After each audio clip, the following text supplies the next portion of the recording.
इंतज़ामिया ने वादी के बेशतर मकामात पर बंदिशें हटाई है।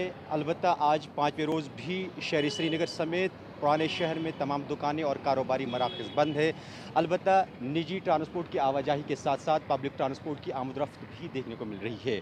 उधर सईद अली गिलानी की रिहाइश गाह वाक़ा हैदरपुरा की अहम राब्ता सड़क और मुतसिल गली कूचों पर फोर्सेस की तैनाती बराबर अमल में लाई गई है और किसी भी इम्कानी गड़बड़ी से निमटने के लिए शहर के हसास मकामात पर पुलिस और फोर्सेस की तैनाती भी अमल में लाई गई है।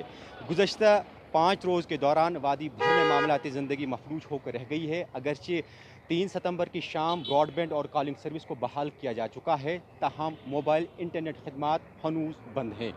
वाज़ेह रहे यकुम सितंबर 10:30 बजे इलादगी पसंद रहनुमा सईद अली गिलानी का इंतकाल हुआ था, जिसके बाद इंतज़ामिया ने अवामी रद्दमल के पेश नज़र वादी भर में बंदिशें आयद की थी। हम इस वक्त मौजूद हैं लाल चौक में।